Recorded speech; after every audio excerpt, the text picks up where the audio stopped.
Occasion ఏదైనా location ఎక్కడైనా తెలుగువారి వేడుక అంటే ఆలివ్ మిఠాయి ఉండాల్సిందే. మిఠాయి అంటే ఆలివ్. ఆంధ్రప్రదేశ్ ప్రభుత్వం కీలక నిర్ణయం తీసుకుంది. అమరావతి నిర్మాణానికి సంబంధించి ప్రధానంగా భూ అలాట్మెంట్స్ విషయంలో కొన్ని పాత నిర్ణయాలను సమీక్షించింది. ఇప్పుడు కొత్త నిర్ణయాలను కూడా తీసుకుంది. వాటికి సంబంధించి ఒక జీవో రిలీజ్ చేసింది.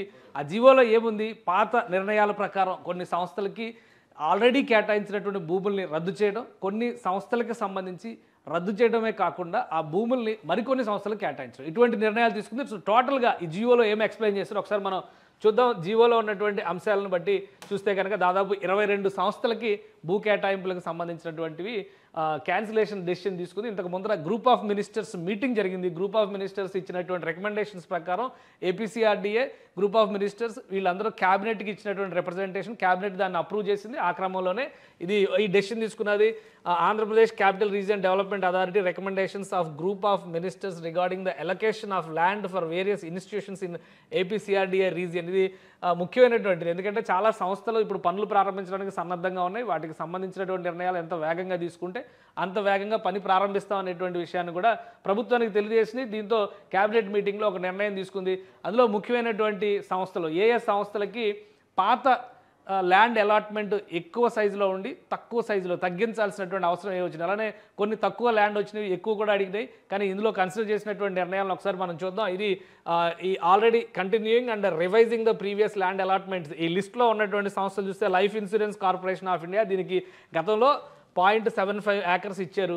ఇప్పుడు దాన్ని 0.4 ఏకర్స్ కింద మార్చారంటే 40 సెంట్ల కింద డిసైడ్ చేశారు. ఉద్దండరాయనపాలెంలో ప్లాట్ నంబర్స్తో సహా ఇచ్చేసింది, సర్వే నంబర్స్తో సహా ఇచ్చింది ప్రభుత్వం. సో ఇది ₹1 కోటి, ఎకరానికి ₹4 కోట్ల రూపాయలు ఎకరానికి చొప్పున డిసైడ్ చేశారు. సో ఆ క్రమంలో ఈ పేమెంట్స్ డిసైడ్ చేస్తుంది. ఫైనల్ పేమెంట్స్ సిఆర్డీఏ నుంచి క్లియరెన్స్ వచ్చిన తర్వాత పేమెంట్స్ అనేవి జరుగుతాయి. ఇది ఎల్ఐసి కార్పొరేషన్కి సంబంధించింది. ఇక కంట్రోలర్ అండ్ ఆడిటర్ జనరల్ అంటే కాగ్కి సంబంధించి గతంలో ఏకంగా 14.05 ఎకరాల ల్యాండ్ అలాట్మెంట్ చేశారు రాయపూడి గ్రామంలో. ఇప్పుడు దాన్ని కూడా రివైజ్ చేసి దాన్ని 2.05 ఎకరాలకి ఫిక్స్ చేసింది రాష్ట్ర ప్రభుత్వం. సో అంటే గ్రూప్ ఆఫ్ మినిస్టర్స్ ఇచ్చినటువంటి రికమెండేషన్స్ ప్రకారం ఇక్కడ lease hold for 60 years lease category కింద దీన్ని ఇచ్చారు. అలానే ఎల్ఐసి కార్పొరేషన్కి అయితే ఫ్రీ హోల్డ్ కింద ఇచ్చారు. సో ఈ రెండింటికి రివైజ్ జరిగింది. కంట్రోలర్ అండ్ ఆడిటర్ జనరల్ ఏకంగా 14 ఎకరాల నుంచి 2 ఎకరాలకి తగ్గించుకుంది అమరావతి ప్రాంతంలో చేయబోయేటువంటి నిర్మాణానికి సంబంధించి. అలానే మరొక 4 సంస్థలకు సంబంధించినటువంటి లిస్టు కూడా ఇక్కడ ఉంది. ఈ లిస్టు ప్రకారం చూస్తే ఇందులో సెంట్రల్ చిన్మయ్ మిషన్ ట్రస్ట్, అంటే ఇది ఒక స్కూల్కి సంబంధించి చిన్మయ స్కూల్స్ అని చెప్పారంటారు. చిన్మయ మిషన్ ఉంది కదా, ఆ చిన్మయ మిషన్కి సంబంధించినటువంటి స్కూల్స్ గతంలో 3 ఎకరాలు ల్యాండ్ ఇచ్చారు. అది మొన్న పెండింగ్లో పెట్టారు. ఇప్పుడు దాన్ని మళ్ళీ 3 ఎకరాలని కన్ఫర్మ్ చేసి ఇచ్చారు. Lease hold for 35 years with enhancement of 5% every year. So అది కేటగిరీ. ఇది చిన్మయ మిషన్కి సంబంధించినటువంటి స్కూల్ ఏర్పాటు నేలపాడు గ్రామంలో అవుతుంది. నేలపాడు ఎడ్యుకేషన్ సిటీ అంటే నాలెడ్జ్ సిటీ కింద దాన్ని డిజైన్ చేశారు. అక్కడ ఎడ్యుకేషనల్ ఇన్స్టిట్యూషన్స్ అన్ని, యూనివర్సిటీలు అవన్నీ కూడా అక్కడే వస్తున్నాయి. ఇంకోటి న్యూ ఇండియా ఎష్యూరెన్స్ కంపెనీ, దీనికి గతంలో ఏకంగా 1.505 ఎకరాలు ఇచ్చారు. ఇప్పుడు దాన్ని 0.4 ఎకరాలు అంటే 40 సెంట్ల కింద మనం చూడాల్సి ఉంటుంది. ఇది ఆ భూమి ఫ్రీ హోల్డ్ కింద ఇచ్చింది ప్రభుత్వం. వెలగపూడి కింద వస్తుంది. ఇది వెలగపూడి ఉద్దండరాయనపాలెం బార్డర్లో వస్తుంది. ఇది న్యూ ఇండియా ఎష్యూరెన్స్ కంపెనీకి సంబంధించినది. ఇక జూలాజికల్ సర్వే ఆఫ్ ఇండియా, ఇది జూలాజికల్ సర్వే ఆఫ్ ఇండియా అంటే మనకు తెలుసు జూ పార్కుల నిర్మాణం చేస్తారు. ఇక్కడ 2 ఎకరాలు అలాట్మెంట్ చేశారు. ఇప్పుడు దాన్ని 1 ఎకరానికి తగ్గిస్తూ నిర్ణయం తీసుకుంది. రాయపూడి అబ్రాజుపాలెం దగ్గర వస్తుంది ఈ ల్యాండ్. అలానే రామకృష్ణ మిషన్కి గతంలో 2.5 ఎకరాల భూమి ఇచ్చారు. ఇప్పుడు దాన్ని 2 ఎకరాల కింద తగ్గించారు. ఇది నిడమర్రు ప్రాంతంలో ఉన్నటువంటి భూమి ఇది. సో రివైజ్ చేసినటువంటి భూముల జాబితా ఇది. ఆంధ్రప్రదేశ్ ప్రభుత్వం అమరావతి ప్రాంతంలో ఇస్తున్నటువంటి ల్యాండ్స్కి సంబంధించి రివైజ్ అయినటువంటి ల్యాండ్స్ అవి. ఇక క్యాన్సిలేషన్ ఆఫ్ ల్యాండ్స్ లిస్ట్ గతంలో కూడా వచ్చింది. ఇది మొత్తంగా ఈ సంస్థలకు ఇచ్చినటువంటి క్యాన్సిలేషన్ లిస్ట్లో 99.61 ఎకరాల భూమి ఉంది. ఈ భూమి మొత్తాన్ని కూడా క్యాన్సిల్ చేయాలని గ్రూప్ ఆఫ్ మినిస్టర్స్ రికమెండేషన్ చేశారు. అందులో ఉన్నటువంటి కంపెనీలు ఇవన్నీ కూడా ఏపీ ఇన్స్టిట్యూషన్స్, ఏపీకి సంబంధించినటువంటి ఎక్కువ ఉన్నాయి ఇందులో. సో ఒకసారి లిస్ట్ చూద్దాం. ఏపీ హ్యూమన్ రిసోర్సెస్ డెవలప్మెంట్, ఇది ఏపీ హెచ్ఆర్డీ ఆల్రెడీ దీనికి సంబంధించి బాపట్లలో ఒక క్యాంపస్ డెవలప్ చేస్తూ ఉన్నారు. అంటే లాస్ట్ 5 years అమరావతి నిర్మాణం ఆగిపోయింది కాబట్టి అక్కడ పెద్ద ఎత్తున నిర్మాణాలు జరిగినాయి.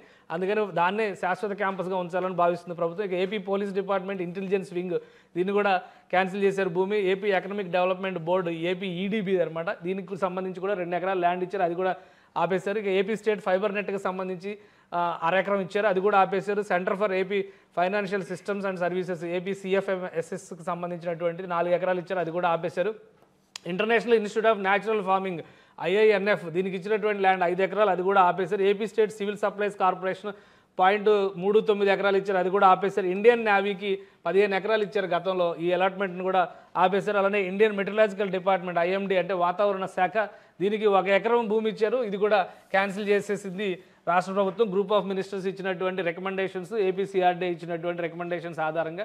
సో ఇంకొక మొత్తం 22 సంస్థలు ఈ క్యాన్సిలేషన్ లిస్టులో ఉన్నాయి. ఇక చూస్తే international centre for alternative dispute resolution ఇది కూడా క్యాన్సిల్ చేశారు. Bureau of Indian standards BIS ఇది క్యాన్సిల్ చేశారు. రైల్ టెల్ కార్పొరేషన్ రైల్వేకి సంబంధించినటువంటి టెలికార్పొరేషన్ కంపెనీ కమ్యూనికేషన్స్కి సంబంధించిన సంస్థ, ఇది కూడా ఆపేశారు. ఇక inland waterways authority of India దీనికి ఇచ్చిన ల్యాండ్ కూడా క్యాన్సిల్ చేశారు. భారత్ స్కౌట్స్ అండ్ గైడ్స్ హడ్కో రీజనల్ ఆఫీస్కి సంబంధించి ఇచ్చిన ల్యాండ్ 1 ఎకరం ఇచ్చారు, దీన్ని రివైజ్ చేశారు.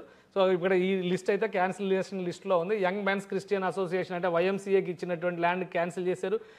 క్రాఫ్ట్ కౌన్సిల్ ఆఫ్ ఆంధ్రప్రదేశ్ దీనికి ఇచ్చిన ల్యాండ్ని కూడా క్యాన్సిల్ చేశారు. అమరావతి కన్వెన్షన్ సెంటర్ అంటే వరుణ్ హాస్పిటాలిటీకి సంబంధించి ఇచ్చింది, ఇది కూడా 5 ఎకరాలు ఇచ్చారు, క్యాన్సిల్ చేశారు. ఇందులో కొన్ని సంస్థలు మీరు గమనిస్తే కనుక ఈ క్యాన్సిలేషన్ అయినటువంటి సంస్థలకి రివైజ్ చేసి వాళ్ళ రిక్వైర్మెంట్ ప్రజెంట్ డే రిక్వైర్మెంట్ ఆధారంగా వాటికి అలాట్మెంట్స్ చేశారు. ఆ అలాట్మెంట్స్ కూడా తర్వాత ఈ జాబితాలోనే ఉంటాయి. ఇక అమరావతి మెరీనా అంటే కోస్తా మెరీనా అనేటువంటి పేరుతో ఇచ్చిన సంస్థకి, అలానే fortune Murali resorts retail come entertainment centre దానికి కేంద్రీయ విద్యాలయ 1కి ఇచ్చినటువంటి ల్యాండ్స్ అన్నీ కూడా క్యాన్సిల్ చేయాలని చెప్పని గ్రూప్ ఆఫ్ మినిస్టర్స్ రికమెండ్ చేశారు. దాన్ని క్యాబినెట్ ఆమోదించింది, దానికి సంబంధించినటువంటి జీవోని రిలీజ్ చేశారు. ఇక కొత్తగా పెట్టినటువంటి ప్రపోజల్స్లో ఇంట్రెస్టింగ్ అంశాలు కొన్ని ఉన్నాయి. వాటికి మొత్తం 113 ఎకరాల ల్యాండ్ని ప్రభుత్వం అలాట్ చేసింది ఈ జీవో ప్రకారం. మొదటిది లా యూనివర్సిటీ 55 ఎకరాల ల్యాండ్ని శాఖమూరులో యాక్సెప్ట్ చేస్తూ ఇచ్చింది. వాళ్ళు పెట్టినటువంటి ప్రపోజల్ని కొత్తగా సెంట్రల్ లా యూనివర్సిటీ ఒకటి ఏర్పాటు కాబోతుంది, దానికి శాఖమూరులో ఏర్పాటు చేస్తున్నారు. 55 ఎకరాల ల్యాండ్ ఇవ్వాలని డిసైడ్ చేసి, ఇక క్వాంటమ్ వ్యాలీ ఇది బిగ్గెస్ట్ డెసిషన్. 50 ఎకరాల ల్యాండ్ని అలాట్ చేస్తూ రాష్ట్ర ప్రభుత్వం నిర్ణయం తీసుకుంది. ఉద్దండరాయనపాలెం లింగాయపాలెంలో ల్యాండ్ని ఫిక్స్ చేశారు. ఇది ఇంపార్టెంట్ డెసిషన్ కదా మనం చూడాలి. ఇక బసవతారకం క్యాన్సర్ ఇన్స్టిట్యూట్ ఆల్రెడీ ఇంతకు ముందర 15 ఎకరాల భూమి ఇక్కడ తుళ్ళూరులో అలాట్ అయింది, ఇప్పుడు 6 ఎకరాలు అదనంగా అలాట్ చేశారు. దీనికి బసవతారకం దీనికి సంబంధించినటువంటిది 50 లక్షల రూపాయలు చొప్పున ఛార్జ్, ఎకరానికి 50 లక్షలు. ఇక IRCTCకి సంబంధించి 1 ఎకరం వెలగపూడిలోనే కేటాయింపు చేస్తూ రాష్ట్ర ప్రభుత్వం నిర్ణయం తీసుకుంది. ఇది కొత్తగా చేసినటువంటి ప్రపోజల్స్తో ఇవి 4, మరొక 2 కూడా ఉన్నాయి. అందులో ఇండియన్ రెడ్ క్రాస్ సొసైటీకి 0.78 ఏకర్స్ అబ్రాజుపాలెంలో ఇస్తున్నారు. కోస్టల్ బ్యాంకుకి సంబంధించి 0.4 అంటే 40 సెంట్లు భూమి ఇస్తున్నారు, ఉద్దండరాయనపాలెంలో ఇస్తున్నారు.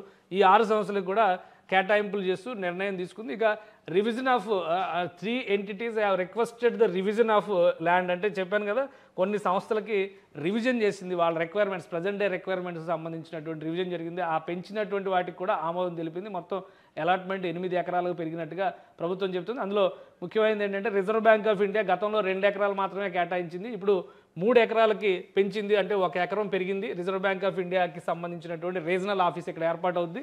నాబార్డుకి సంబంధించి గతంలో 1 ఎకరం ఉంది, సేమ్ 1 ఎకరమే కంటిన్యూ చేస్తూ ఉద్దండరాయనపాలెంలో అదే కంటిన్యూ చేస్తూ ఇస్తుంది. ఇక GV estates and hotels limited దీనికి సంబంధించి 4 ఎకరాలు గతంలో ఇచ్చారు, సో అదే కంటిన్యూ చేస్తూ మళ్ళీ నిర్ణయం తీసుకుంది. ఎందుకంటే ఇవి గతంలో ఒక జీవో ఇచ్చింది రాష్ట్ర ప్రభుత్వం, కొన్ని సంస్థలకి ఎలాంటి అప్రూవల్ ఇవ్వలేదు, అది ఏం చేస్తారు అనే దాని మీద పెండింగ్లో ఉంది. ఫైనల్గా ఆ అప్రూవల్స్ ఆ సంస్థల నుంచి రిక్వెస్ట్లు వచ్చిన తర్వాత వాళ్ళ విజ్ఞప్తుల మేరకు ఫైనల్గా వాటిల్లో అవసరాల మేరకు ఉంచారు. ఎందుకంటే రిజర్వ్ బ్యాంక్ తీసేస్తారు అనుకున్నారు, కానీ రిజర్వ్ బ్యాంకు 2 ఎకరాల కంటే ఇంకొక ఎకరం అదనంగా అడిగింది కాబట్టి దాన్ని యాడ్ చేశారు. మిగతా 2 సంస్థలు కూడా పాత నంబర్నే కన్ఫర్మ్ చేశారు.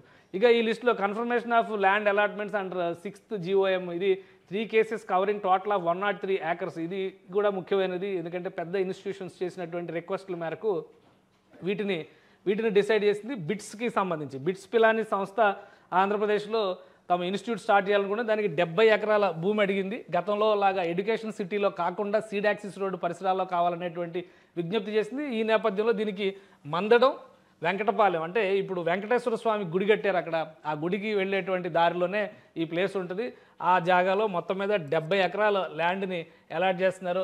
ఎకరంలో 50 లక్షల రూపాయల చొప్పున ఇవ్వబోతున్నారు. సో దీన్ని అప్రూవ్ చేసింది రాష్ట్ర ప్రభుత్వం. దానికి సంబంధించినటువంటి ఈ జీవోలో ఆ వివరాలన్నింటినీ కూడా పొందుపరిచింది. ఇక ఎంప్లాయీస్ స్టేట్ ఇన్సూరెన్స్ కార్పొరేషన్ ESIకి ఇచ్చినటువంటిది కూడా చాలా ముఖ్యమైనది. 25 ఎకరాల భూమిని ఇచ్చింది. ఆల్రెడీ ESI అక్కడ సూపర్ స్పెషాలిటీ హాస్పిటల్ కడతానికి రాష్ట్ర ప్రభుత్వానికి విజ్ఞప్తి చేసింది. సో 25 ఎకరాల భూమిని ఇచ్చింది. 4 crores ఎకరం 4 కోట్ల రూపాయల చొప్పున నెక్కల్లు గ్రామంలో ప్రభుత్వం కేటాయించింది. సో ఇక్కడ సూపర్ స్పెషాలిటీ హాస్పిటల్, అది కూడా 1000 పడకల ఆసుపత్రి అనేటువంటి ప్రపోజల్ చేశారు. ఈ ఆసుపత్రిని ఫస్ట్ 500 పడకలుగా ప్రారంభించి తర్వాత విస్తరిస్తాం అనేటువంటి ప్రపోజల్ చేశారు. దాన్ని యాక్సెప్ట్ చేసింది. ఇక హడ్కో, ఇది చాలా కీలకమైంది. హడ్కో రీజనల్ ఆఫీస్ కన్వెన్షన్ సెంటర్కి 8 ఎకరాల భూమిని కేటాయించింది. పాతగా క్యాన్సిల్ అయినటువంటి జాబితాలో చూస్తే గతంలో హడ్కోకి 3 ఎకరాలు ఇచ్చినట్టుంది. ఇప్పుడు 8 ఎకరాలు ఇచ్చింది. ఎకరం 4 కోట్ల రూపాయలు చొప్పున ఇచ్చింది. ఐనవోల్లో ఇది ఇచ్చింది. హడ్కో ఫండింగ్తో ఇప్పుడు అమరావతిలో అనేక నిర్మాణాలను కూడా రాష్ట్ర ప్రభుత్వం చేపడుతుంది. ఆ దృష్టితో కావచ్చు, అలానే కోస్తా బెల్ట్లో, మొత్తం కోస్తా బెల్ట్లో ఒక ఇంపార్టెంట్ సెంటర్గా కాబోతుంది. కాబట్టి అమరావతిలో పెద్ద ఎత్తున నిర్మాణ కార్యక్రమం చేయాలి, కన్వెన్షన్ సెంటర్ కూడా అక్కడ డిజైన్ చేయాలని చెప్పి హడ్కో ప్రతిపాదించింది. సో దీన్ని రాష్ట్ర ప్రభుత్వం యాక్సెప్ట్ చేసింది. మొత్తం మీద ఇవి ఓవరాల్గా గ్రూప్ ఆఫ్ మినిస్టర్స్ ఇచ్చినటువంటి రికమెండేషన్స్, క్యాబినెట్ చేసినటువంటి అప్రూవల్స్ ఆధారంగా ఇచ్చినటువంటి జీవో. ఇందులో క్వాంటమ్ వ్యాలీకి 50 ఎకరాలు కేటాయిస్తూ రాష్ట్ర ప్రభుత్వం నిర్ణయం తీసుకోవడం అనేది చాలా ముఖ్యమైనటువంటి అంశం. అది ఎల్ఎన్టీకి అప్పగించేటువంటి ఛాన్సెస్ ఉంది. అక్కడ భారీ టవర్స్ నిర్మిస్తారు. క్వాంటమ్ వ్యాలీకి సంబంధించినటువంటి ఇన్ఫ్రాస్ట్రక్చర్ డెవలప్ చేసేటువంటి ప్రాసెస్. ఇప్పటివరకు క్వాంటమ్ వ్యాలీ వస్తుంది అనే క్లారిటీ ఉంది, కానీ ఎక్కడ వస్తుంది అనేటువంటి క్లారిటీ లేదు. ఇప్పుడు రాష్ట్ర ప్రభుత్వం ఇచ్చినటువంటి జీవోలో దానిపైన కూడా క్లారిటీ వచ్చేసింది. సుమన్ టీవీలో మీ పర్సనల్ అండ్ బిజినెస్ ప్రమోషన్స్ కోసం కింది నెంబర్కి కాంటాక్ట్ చేయండి.